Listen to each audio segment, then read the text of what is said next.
Welcome back to the Vanderpod, the cultivated and contextualized podcast of Vandersnatch Books. We're a small press publisher of treasures found off the beaten path for lovers of all that is good, true, and beautiful.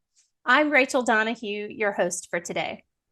For those of you who've been curious about when our submissions window will be open this summer, I now have dates for you. From July 15th until July 31st. Our submissions form will be open at bandersnatchbooks.com/submissions. We have guidelines and more information already on that page, so head over there and check it out, and then dust off that manuscript and get it ready to send our way. Listeners, we have a great conversation in store for you this week. It's so great, we've decided to make it a two-part series, so you get to hear the whole thing. Here's part one of my conversation with John Sommer. Come back next week for part two. All right, let's get into our conversation. Today, I'm chatting with author J.A. Sommer about cross-cultural living and storytelling. John is the author of Zao's Tales, a middle-grade fantasy novel published by Bandersnatch Books. John Sommer, welcome to the Vanderpod. Hey, Rachel. So glad to be here today. Yeah, I'm really excited to have this conversation. Glad you're able to be with us. So before we dive into our conversation, would you give our listeners a brief overview of your book? So yeah, Zao's Tales, it's a middle grade reader. It's one written about a family who on a summer vacation, they're together. They've been sent this book from a dad who's away on business. And as they're reading aloud in this adventure, something that they do every day, it's a part of who they are. They're a story form family. And unexpectedly, this book comes alive. They have an evil witch who comes out of one of their storybooks. And so the rest of the adventure is how are we going to fix this problem? What we have brought into the world and all the things that come from that. Do they face that as a family? Will they be drawn closer together? Will they be drawn apart? How will they face maybe some of their fears and the difficulties? Yeah. So that's a basic overview of Zao's Tales. Yes, I love it. It's been so much fun getting to introduce families to Zao's Mhm. Tales and just seeing them connect with, like, yeah, books come to life, but what if Yeah. it really did come to life? Yeah. And Yeah. you have to track down a witch into the woods of northern Michigan and get her back inside her book. So it's a lot of fun.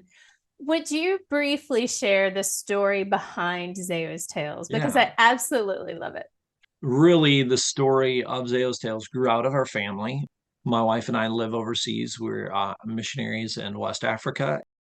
As time went by, in a hot car, it's 100 and 110 degrees out, and we're shopping in a tiny little store. And here's my wife inside, and I'm with my girls, and we just began to start to tell stories. And so story has really grown in our life. But believe it or not, this actually started as a present for my wife.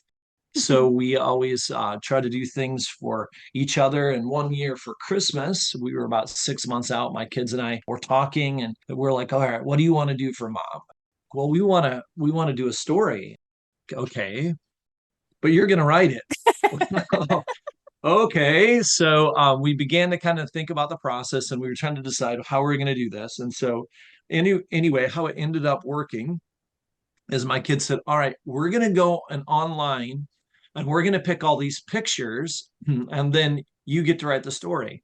Of course, I'm thinking they're going to, pick these very sequential ideas where everything's together. Uh-huh. No, in fact, children are really wonderful. They picked some very random things and saw things that they liked a lot, a witch and prose and a nature. And I'm like, okay. And they're like, there you go, Dad. And so we began the process of trying to creative think, okay, what is this going to look like?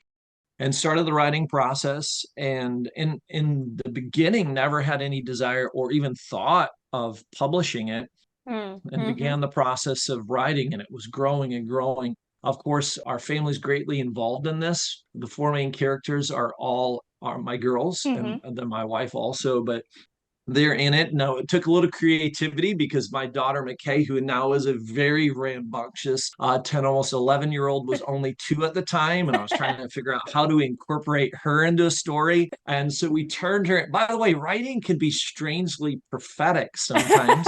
My daughter was 2. She, in the book, is McKay the fairy, who happens to be a fairy that glows with emotion, and the fire of her glowing changes by her emotions, like a mood ring. Uh-huh. I had no idea just how prophetic that was going to be. I don't know how I knew her personality so well at two, I love now that it. she's 10 and a half, but it grew into this story. And then by the time I gave it to my wife at Christmas, there was this inkling like maybe we really should do something with this. And my Mm. wife has incredible taste with literature. I mean, just I really don't say that lightly. She's been story formed her whole life, has amazing taste. So I was actually very nervous when I gave her the book. And so we had Christmas and she began to read it. And I gave her all day. It's like, what do you think? And she's like, well, John, this is really good. And I was like, okay. I'm kind of nervous. She's like, maybe we should try to publish it. Mm. And then the Lord just began to work. And as we prayed about it, so the cool thing is, Bandersnatch was an answer of prayer. I mean, the Lord just worked it all out. And we were able to be one of your first books. And we're Yeah. so thankful for that. It's just And been a so are blessing ever we. since. It has just been such a delightful process of getting to see Zeus Tales come to life in our world Yeah. as it Yeah. came to life in the story world. Yeah. It's just been a blessing. And so it's a gift from our family, hopefully to be a gift to other families. Yeah, it definitely So, is. And thanks for entrusting that gift to us because yeah. we've really enjoyed this process. So today I want to talk about storytelling. And you've been talking about being story formed as a family Yeah. and living cross culturally. Yeah. And I've got some experience living cross culturally as well, and realize that in the midst of different cultures, storytelling can look Yeah. differently, but it's a part of the formation of our culture. And so I'm just curious, living in a different Yeah. culture, how has that affected your storytelling? I would say it's so important. Of course, growing up as a person who struggled with reading, maybe that's something we can talk about in a little Hmm. bit. Mm-hmm. I, but Yep. my wife and I went and we moved to West Africa, 22 years ago, and we basically had our 14 boxes, and just my wife was expecting, and we're going through so many things. Hmm. And one of the beautiful things was our first Christmas there. We were going around in the city because this language we speak, national language, is English. We Mm-hmm. have the tribal languages, but most people really are not literate. We have about a Hmm. 45-50% literacy rate. Hmm. And so we only have like one bookstore in our whole city. Hmm. And we never really understood what it was like to live in a bookless society until then. Hmm.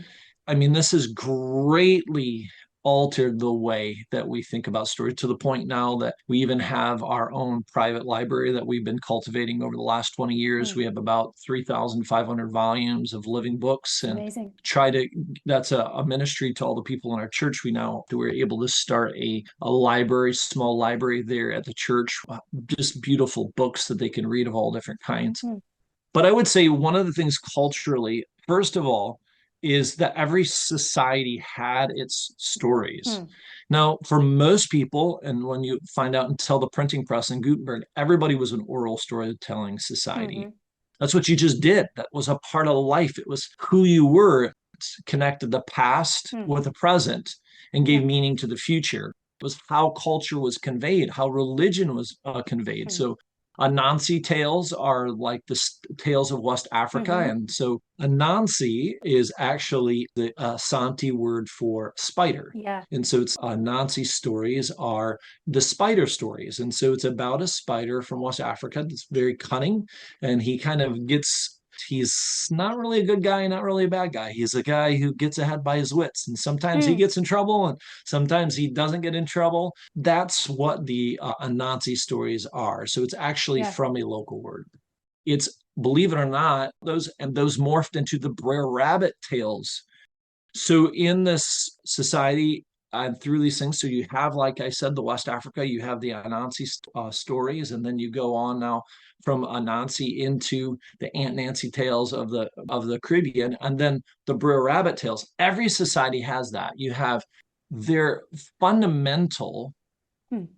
into the way that the glue that holds a society together. Right. They tell us how to think and what is important. And in reality, coming now as a person who does missions work, I'm from a Western society that we base most of what we've done the last maybe 1,000 years or so on logic, Hmm. science, Yeah. rhetoric.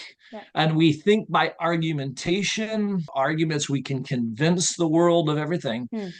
But what living in West Africa, one of the things that's been so interesting is as we've come into this and have approached people who are illiterate, they are extremely intelligent. Yes. They're extremely smart, but the way in which they learn is fundamentally different.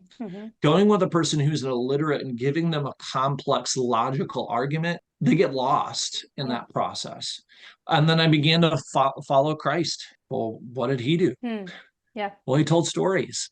And that's how he communicated meaning on the deepest scale. Still in Jewish society today, if you study what the rabbis teach at times, they will use story as a primary mode by which they convey meaning and allow the person to make application. It meets a person in every place.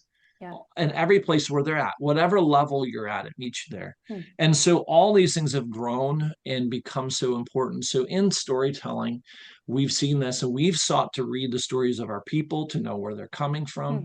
And we're also seeking to read stories in our own life. So my kids, because my kids are in this parallel, they have two cultures and two worlds, and it's a beautiful gift. It is. But how are they going to know these two things? So they read West African fairy tales, and then they read, stories about the Old West, and they have all this interesting mix. But in reality, we have to have story. We have to have this new narrative into our life. That's now we come from a nation, a modern Africa, and we're seeing this from Africa coming the whole world. So we're illiterates, but we've lost our oral stories. And so there are literally children growing up with no story. They have no narrative at all. We're in our Sunday school with our little kids, and they've never heard anything. And many of them, well, you're like, oh, well, they have television. Well, even that is changing. So much of our modern world is shifting from even story-based entertainment to just instantaneous distraction. It's a 5-second cat video that really has no meaning, because it's fun to look at, and you see the person get hit by the deer, walking across the road, or you have the guy fall into the pool and you laugh, but it actually has no meaning. And for many kids, education now has just become informational, but no story.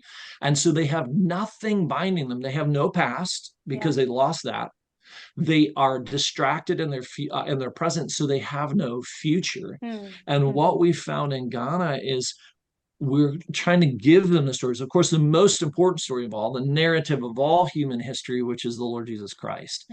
And he is our past, our present, and our future. But alongside of that, just like in the Bible itself, it tells us that there's this time where they said, if you want to know of these things, go read of this book and this book and this book. And the Bible tells us to go to books even outside of itself.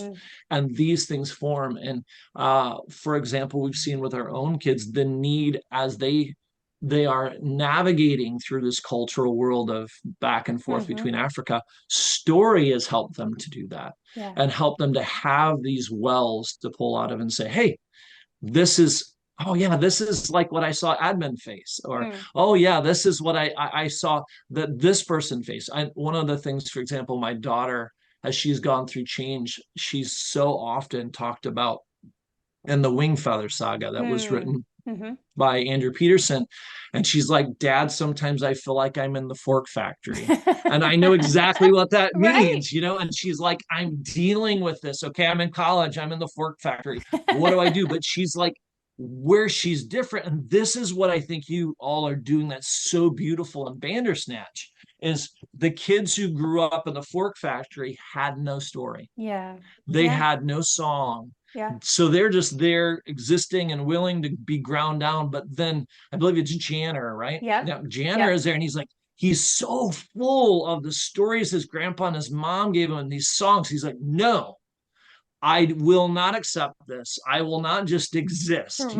I am going to do. There's more outside this fork factory. And that's exactly where my daughter has become. She's kind of, I guess, an ambassador in the midst of some of that that doldrums. Yeah. And so I believe this is what Bandersnatch is offering. I think Hmm. this is what we're seeking as authors to give, to be a bridge to this great world of Hmm. other literature out there. We're not the end. No, Bandersnatch knows that. I know you guys know Yeah. that. You guys Yeah. love story. It's a bridge to this world Yeah. that can give, especially children now in a Hmm. cultural desert, Yeah. in a world of just information with no meaning, Yeah. to give them a soul that they can approach Christ and the rest of the world with. So that's a long answer to a really great question, but Yeah. I I love hope it. that kind of shows but has fundamentally altered what I think about story. And I'm so thankful that God has given me that perspective. Yeah, I really love that. Like the richness of how these stories give us anchors to hold on Yeah. to in times of trouble, in times of transition, when our Oh, world yeah. gets flipped upside down. It gives us something to latch onto, something to give Yeah. words to clarify our Yeah, experience. I love that. I love that point too. It gives words because I Hmm. think every family, if they're a story form family, Yeah. will develop their own language. Yeah. In it's the language of books, and you'll Yeah. see poetry coming out of that if you read poetry, or Hmm. even references to art if you're able to do that, Yeah. or song, and even movies. I mean, even so Hmm. we can be story formed by our movies. So, Right. I mean, how often my family laughs at us because, like, we'll quote something like Princess Bride, or my wife and I, for whatever reason, I think we have some of the largest selection of quotes from You've Got Mail in the world. And they're like, anytime they quote and they don't know the movie, they don't know, oh, mom and dad, okay, that's from You Got Mail. It's got Yep. to be, because that's why you're quoting it. So it does give this kind of language and to your family that I Yeah. think is so important. Yeah, and yeah, I love that. Like reading aloud, watching movies Yeah. together, it it Yeah. it creates that, like you said, that shared language, and it's almost like this insider language. And then when you Yeah. meet people who have read the same books or Mhm. watched the same movies and they Yes. speak that language, Yes. then you have that deeper connection with them as Yeah. well. And Yeah. you're building culture that way. And Oh, that's really, 100%. All culture has been formed by story. yeah. No one can actually, if you've actually studied anthropology, and so one of the funny things we say about missionaries is that we're amateur anthropologists. If you're going to Yes. be a good missionary, you have to do that. That's right. And you'll realize that in reality, all culture is formed by story. And Hmm. that is actually why I think we're in such a tipping point in our society, because Hmm. we're in a place where I would call it, just like we went through a time of what they called anti-art. So Yeah. there's a great French historian named Barzoon. My kids read him in homeschool, and he has this book called From the Dawn to Decadence. And it's about the rise of the Protestant Reformation all the way to modern time. Hmm.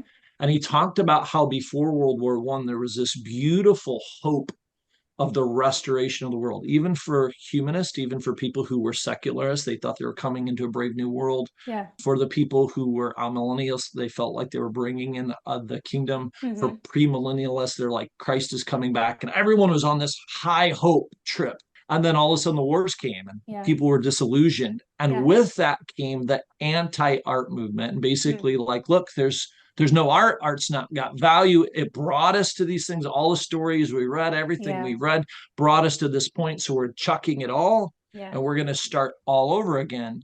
And they try to reconfigure everything, and generally very contrary to what was given before. And he talked about the anti-art culture. Hmm. But if I can be so bold, I think we came also to a point of almost anti-story. Hmm. And I believe we're coming into the final roots of that. And I will call it almost anti-culture, Yeah. because culture by its nature is a set of values held by a group. Hmm. But if we'll be very honest, we look at our modern world is trying to make a culture of one. Yeah. It's only about self. It Yeah. doesn't matter what anyone else thinks. Right. It doesn't matter how anyone else views it. All truth is what it is to me. Well, you Hmm. can't have culture when you're only one Yeah. person. And Yeah, go ahead. even the things that we're consuming, whether it's music or movies, everything has become so tailored to what the individual likes Mm, that it's yes. hard to find Yeah. shared culture. I Yeah. mean, when I was growing up, even popular culture, we came home from school and watched whatever was on television because there was nothing else. You know, you had your three main channels. If you had cable, you had a little bit wider experience. But, you know, most people had, you know, the set, whatever was playing in the theater, whatever was on television, that's what you consumed. Whatever was on the radio. But now everybody has it in their pocket, and you have, I mean, it's been really good for independent artists, independent publishers like us. It's a great platform. It gives us so much possibility to build an audience, but at the cost of you have this access, but then you don't have a shared culture. And I think that's really what is pulling about the fibers of humanity, because even in a home, I remember when I was a kid and I was thinking about those books. Remember the books where you could like choose the ending of the story you would read and come to the decision, you know, and you're like, oh, flip to this page or whatever. Well, as cool as that seems, when all of life is selective, we lose unity.